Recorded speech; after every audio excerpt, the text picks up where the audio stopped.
Assalamualaikum warahmatullahi wabarakatuh. Today, we will present an overview of the tariff policy implemented during the Trump era, with a focus on its impact on Eastern Europe. Before I start the presentation, this is my group members. As an overview, when Donald Trump was president, he focused on protecting US industries. In 2025, he returned and made tariffs even higher. This change had a big impact on Eastern European countries that export steel and aluminium to the US. In the nature and scope of tariffs part, we look at what the tariffs were and who was affected. Trump believed too many imports were a threat to US security and factories, so he raised tariffs on key products like steel and aluminium. Russia was taxed 200% on aluminium. Ukraine steel export were blocked, and Poland was affected by higher costs for processed metals. For the tariff rate and sector, here we explain the actual number and sector involved. Before June 2025, the tariffs were 25% for steel and aluminium, but they were raised to 15% after Trump returned. Russian aluminium was hit the hardest with a 200 tariff, which made it nearly impossible for them to trade with the US. This affected many Eastern European industries that rely on metal export. This part shows how the policy changed over time. At first, the tariffs were not too high, and some countries were not affected much. But over time, the US made the tariff stronger. When Trump came back in 2025, the tariff became higher and were applied to all countries. Later, the rate were increased again, and countries like Russia were hit the hardest. This step-by-step change made it harder for Eastern European countries to trade with the US. So for this part explains why the US made this decision. There were three main reasons behind the policy. For the first one, for the national security. The US wanted to avoid relying too much on foreign steel and aluminium. For the second one, to support the local industries. This to help US factories grow and produce more. For the last one, pressure on Russia. The 200% tariff was used to punish Russia for the war in Ukraine. So, Trump's tariff policy had a strong impact on Eastern Europe. Russia was almost fully blocked from selling aluminium to the US. Ukraine and Poland also faced trade laws. While the goal was to help the US, the result was more trade barriers and political tension. Next, we move to regional economic impact. For importing industries for Russia, Trump tariff 25% on steel, 10% on aluminium, made Russian metals and competitive exports to the US drop, redirected to China and India. For Poland, affected indirectly via European Union wide tariff, exports to auto parts, steel and machinery decline. And for Ukraine, key steel exports declined due to tariff, stress on industrial sector, and shift to focus to Middle East and Europe. But for exporting industries, for Russia, Russia retaliated with tariffs on US goods, machinery, food, agri-equipment, higher production costs in energy and agriculture. Industries turned to European Union and Asia. For Poland, higher prices for US goods, chemicals, corn, high-tech items, firm shift to European Union or ASEAN suppliers. And for Ukraine, though small in volume, tariff increased cost of machinery and agriculture inputs, hurt small agri-foods industries.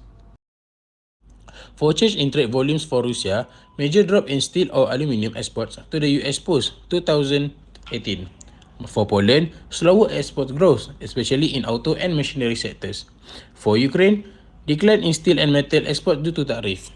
But for change in trade balance, for Russia, maintain trade surplus, but it's narrow. Bilateral trade with US shrank to 3.5 billion in 2034.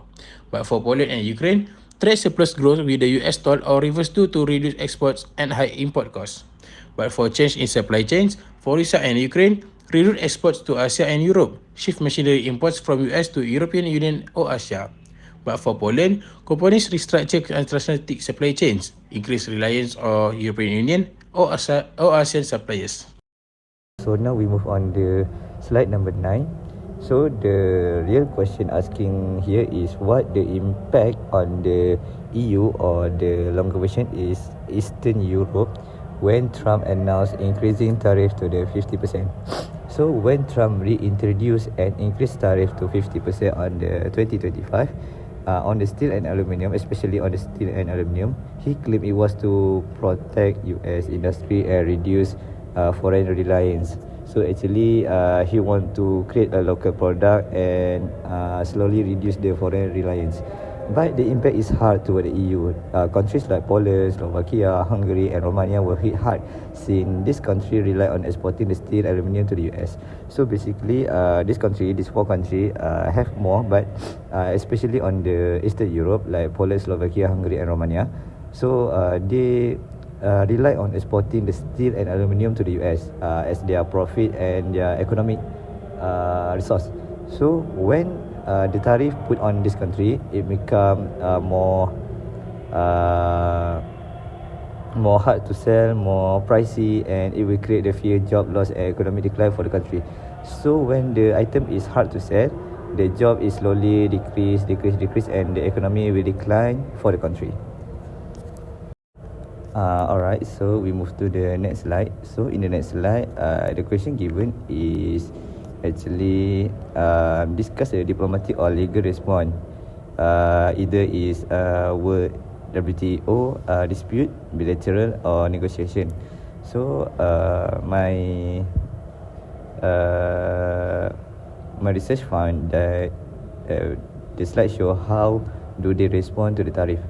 So here, some of them is threatened to the reimpose counter tariff on US goods such as whiskey and gins. So here we can see that some of the Euro country recounted the tariff by reimpose counter tariff such as whiskey and gins. Then other choose to negotiate diplomatic and prepare a WTO complaint. So some of them, such as Hungary, they use a diplomatic and prepare for WTO document complaint. And the last one is Europe started looking for a new market in Asia and the Middle East. So when they can't sell the steel and aluminium to the US because of the tariff is too high, so they're looking for the market in Asia and the Middle East. That's all. So let's move on to the impact on the United States. As we know, in early 2025, the US under President Trump imposed high tariffs on many imports, including from Eastern Europe, aiming to protect American businesses and balance trade. While hurting foreign economies, the tariffs also caused issues at home like rising prices, affecting jobs, damaging producers, and inflation.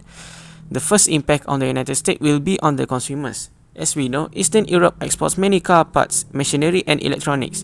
When the US tariffs made these imports more expensive, the US manufacturers face higher production costs. When the prices rose for everyday items like cars and appliances, it will make the customers struggle with the increased costs. The second impact on the United States will be in terms of producers. The Eastern Europe responded with tariffs on US goods like pork, soybeans, whiskey, and motorcycles. This hurt American farmers and exporters. An example situation is whiskey exports to Russia dropped by over 30%, which makes some companies consider moving production outside the US to retain customers. The third impact will be inflation. As we know, tariffs on Eastern European goods rise US inflation by increasing raw material costs, affecting key items like fertilizer, metals, and machinery. For your information, higher input costs leads to more expensive farming, construction, and manufacturing. Also, rising costs may push up food and product prices. Even if modest, the inflation impact adds pressure on consumers. Last but not least, the impact will be in terms of employment. There are many situations in these problems. For instance, US steelmakers may benefit and hire more due to less important competition, while industries using imported parts, like from Russia or from Poland, may face job cuts or hiring delays. Overall, job impact is slightly negative, especially in sectors tied to global supply chains. Okay, now I will explain the broader economic and strategic effect of the Trump-era tariffs on Russia. Although Russia wasn't directly targeted, the global trade disruption had long-term consequences on its economy. I will focus on three main areas. The first one is supply chain realignment. Second, regional trade and currency strategy. And the third one is shifts in geopolitical and strategic positioning. Okay, let's start with supply chain realignment. During the Trump administration, rising tensions between the US and China, especially through tariffs, pushed China to reduce its dependence on American suppliers. As a result, China turned to Russia for alternatives, especially in the areas of energy, agriculture, and raw materials. The shift led to a noticeable deepening in China-Russia trade ties, particularly in oil, gas, and grain sectors. In response, Russia began expanding major infrastructure projects to meet this growing demand, most notably the Power of Siberia pipeline, which connects Russian gas fields directly to Chinese markets. This reflects a broader, long-term strategic shift by Russia toward exporting more to Asia rather than Europe or the US. For the next one is regional trade agreements and currency strategy. Beyond trade flows, we also see change in trade frameworks and currency use. Russia has played a more active role in leading the Eurasian Economic Union or EAU and has worked to align it with China's Belt and Road Initiative. This alignment is not just symbolic, it reflects a real attempt to move away from Western-led trade structures and create alternative systems of cooperation. At the same time, we are seeing major change in how trade is paid for. Before 2019, less than 20% of Russia-China trade was settled in rubles or yuan. But by 2024, that figure has jumped to over 90%. And it's not just trade. Russia's central bank has also shifted its reserves away from US dollars and toward Chinese yuan and gold. This clearly shows Russia's push for financial independence from Western systems. Last but not least, geopolitical and strategic shifts. Trump-era tariffs and sanctions contributed to Russia's deeper economic separation from the West. In response, Russia prioritized self-reliance in key sectors like energy and defense while building stronger ties with non-Western partners. One key partner was China, which became a major buyer of Russian exports. This growing cooperation supported Russia's long-term strategy to shift away from Western markets and realign its geopolitical influence toward Asia. I think that's all from us. Thank you and Assalamualaikum.